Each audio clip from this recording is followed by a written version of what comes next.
Welcome to the Binoculars. My channel focuses solely on exposing lies and presenting the truth and standard perspectives to you.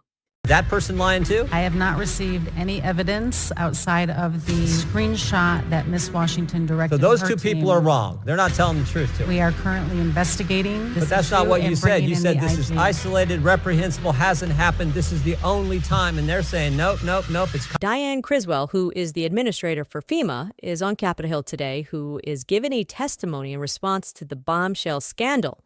We're talking about FEMA discriminating against people who support Trump during the Hurricane Milton disaster response. Two whistleblowers have already come out, confirmed this. One has already been fired. They claim they've been framed, actually. So let's just say some answers are overdue, accountability is overdue, and Jim Jordan is there to make it happen. So let's see him rip into the administrator. Watch. Thank you, Mr. Chairman. Administrator Criswell, is Miss Washington lying to us? Miss Washington has... She said it's common practice. You said it's reprehensible and isolated. Both statements can't be true. So someone's not giving us the facts. And I'm kind of trying to figure out who's not telling the truth. The actions that Miss Washington took were unacceptable. Well, you had another employee. Now, they remain anonymous, but I think one of my colleagues pointed this out earlier. A FEMA official who spoke on condition of anonymity said Miss Washington likely received, quote, very clear guidance from her supervisors. Is that person lying too? I have not received any evidence outside of the screenshot that Miss Washington directed. So those her two team. people are wrong. They're not telling the truth to us. We are currently investigating this But that's issue not what you and said. bringing You in said the this is IG. isolated, reprehensible, hasn't happened. This is the only time. And they're saying, nope, nope, nope, it's commonplace. I am saying that FEMA's mission is to help all people. Well, let's look at before, maybe during, the and best after evidence we disaster. have is the actual screenshot. Can you put the screenshot up on the screen? Let's look at what the text message said. The text message said, implement best practices. Like, this is the best practices. We're going to implement them. And they talk about making sure you're going in pairs or with more than one person, avoid the Trump homes, drink your water, take your towel, coconut waters. So stay hydrated, walk with someone else, and don't go to the Trump homes. It seems pretty common and matter of fact in the actual evidence we do have, the text message itself. But you're still saying Miss Washington and this other person aren't telling the truth. When I received this text message, it was not in accordance with the way we conduct business at FEMA, and I directed Even though it said best termination. practices, even though it said stay hydrated, which everyone would agree with, even though it said go in pairs, which everyone would agree with, even though it said bring a towel, make sure you're covered. I mean, it said coconut water is the best way to stay, even though it said all those practical things, the part about avoiding the Trump homes, that's not a best practice, that's not commonplace. Is that what you're saying? That is nowhere in our policy, and I can't speak to I'm the not saying it's in your motivations policy. behind what Miss Washington did. But it was, okay, now and her supervisor, this Mr. Hershey, have you talked to him and to find out if he knew this was happening? I understand that he was in her chain of command, and this is under investigation. Have you talked to there's 13 people on this text message. Have you talked to all 13 of those individuals? This incident is under investigation. That's not what I asked you. I know it's under investigation. We know how investigations work when it's done inside the agency. It takes forever. I'm asking, did you talk to the 13 people on this best practices text message? The Office of Professional Responsibility has taken this, and they are following appropriate protocol to investigate. Is the Inspector General looking at it as well? And I have asked the Inspector General to take a look at this. Any idea when they're going to talk to these 13 people since you have it? Have you talked to, how about you personally? Have you talked to any of these 13 people? I have not talked to them. You have not talked to any I of them? have an entire team that focuses on this investigation, and that's what they're doing. Seems to me it's part of a mindset that's in government. And this is the scary part, because I think it's broader. And you don't have to take my word. Take it what people have said. I mean, this reminds me, we've talked about this many times, but I can think of, well, actually the same person, let's go back to that. The same person who said that this likely received very clear guidance, this other FEMA official, also said this: I've heard from other entities who are serving in North Carolina that there was clear guidance to be mindful, quote, of the types of people who are in Western North Carolina. That's pretty derogatory stuff there, isn't it? I have not seen any. But you know what it sounds like? It sounds like Peter Strzok. Peter Strzok, when he said, I just went into Walmart, I can smell the Trump supporters. Sounds like Joe Biden when he said, the garbage I see is the Trump supporters out there. Sounds like the guys the Democrats had The professor the Democrats had testify back in 2019 in the impeachment. Conservatives, especially very conservative people, tend to spread out, perhaps because they don't even want to be around themselves. This disdain, this mindset that's in the government where everyone's deplorable, everyone's garbage, everyone is, smelly people at Walmart, and be mindful of those people in Western North Carolina. That's what it sounds like. And again, the best evidence is the text message we have, which reinforces that mindset that we have seen from so many people in our government. The actions directed by Ms. Washington are unacceptable. And when I received this text message, I directed her termination. Do you have any idea who this other official is? I do not, and if you have that information, Congressman, please share it. I don't have it. You're the one who's got it. You're the one who hasn't talked to the 13 people on the text message. It has not been raised to me. All right. So, it's clear as day in the group chat, there's at least 13 people. And what is the second bullet point? Avoid homes advertising Trump. So obviously this isn't a new story. This, broke at least a month ago. However, it's just now that they're holding this hearing because they haven't only just had one, but two whistleblowers. And as I stated, the one that was fired is the Miss Washington that they are referring to, okay? But number one, every answer that she's giving is it's under investigation. Now, who does that sound like? That sounds like Kimberly Cheeto, who was the former director for the Secret Service. We see what happened with her. So I think it's only a matter of time before this administrator gets replaced, clearly. Now, even if she wasn't aware of this, which is possible because you're talking about a government organization, thousands of employees, the person at the top is not a part of all of these pieces of communication or group chats, things of that nature. Ultimately, the buck stops with her. She has to be held responsible. And this is what's been lacking in Washington is no one's ever held accountable. No one's ever fired, right? And when you're discriminating against people who have Trump signs, I think there's an issue there. Now, this speaks to also the culture in Washington because here is AOC downplaying this issue of discriminating against Trump supporters. But I wanted to move a little bit into your work and what we're seeing now in the current information environment, especially after a disaster.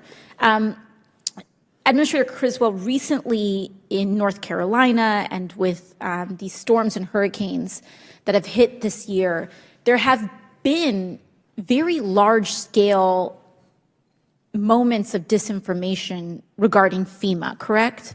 Yes, ma'am.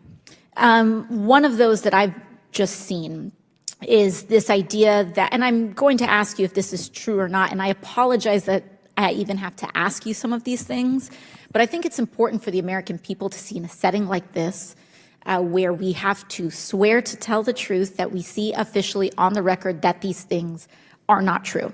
The first being that the suggestion that FEMA assistance was only a $750 loan that would have to be paid back, and if not, FEMA would seize the homes of everyday people who may not be able to make that back in such a catastrophic moment. Is that correct? That is completely inaccurate. Completely false, correct? But was it in your assessment, and did you see lots of people believing this on the ground or in the field? I was on the ground for over 3 weeks in North Carolina, and I did hear from people on the ground asking me, is this real or is this not real?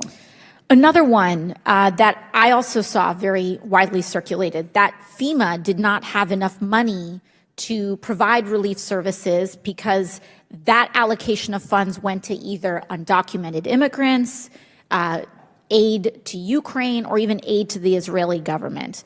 Is that correct, that FEMA's funds were allocated away to those causes? Completely inaccurate. Completely false. On the record, completely false, correct? Correct. And other things that we've seen as well, that it's standing policy for FEMA to politically discriminate. We know that that's not true, correct? Correct. And there was an incident we see, but that individual was fired and that this is not a policy at scale, correct? Correct. Now, we know that these are important pieces, very large and influential pieces of disinformation. Okay, so we know what AOC is trying to do here, right? She's trying to claim that misinformation is truly the problem, not the fact that they were discriminating against Trump supporters. Okay, please tell me how you make that make sense, right? I wouldn't expect anything less, like I'm sure you wouldn't either, but here's the issue. We have the text message group chat. Oh, so clearly it was being done. That's number one. Two, we also have people on the ground, these homeowners, the people that live there, they're saying the same thing. So you can't say, oh, this is just an isolated event. And then three, to chalk it up to misinformation is doing the same old thing you guys have been doing for so long now, which is every time you guys are confronted and it's accountability time and the truth must be revealed, you guys end up doing what? Claiming misinformation. That's not going to work this time. Now, let's be honest here. Misinformation and conspiracy theories come about because there's a lack of transparency. And they did bring this up and they did question her on this. Today, when you spent some time and my colleagues talk about misinformation, first, misinformation is freedom of speech, whether it's true or not. But you know what fuels misinformation?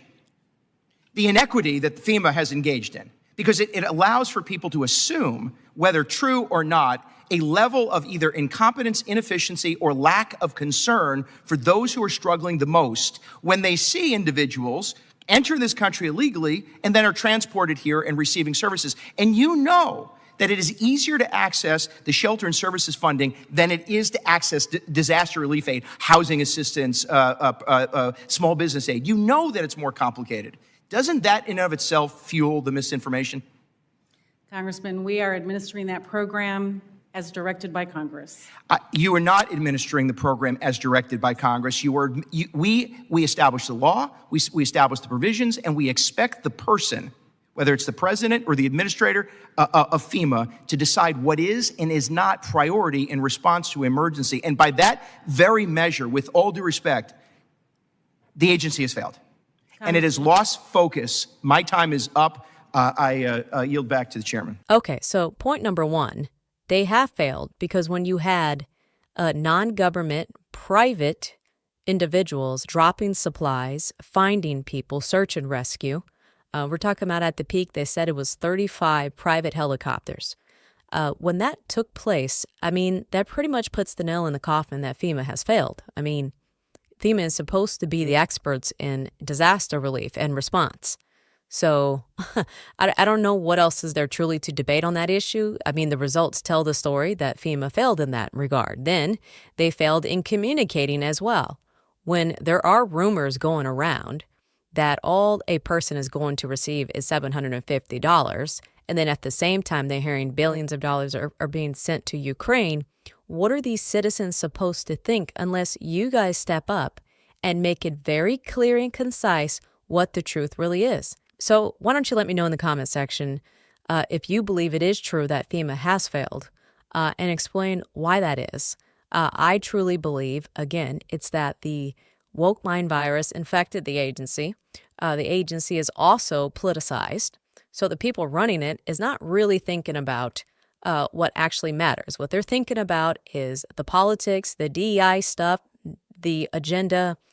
They are thinking about having great numbers on paper, but not in actual reality.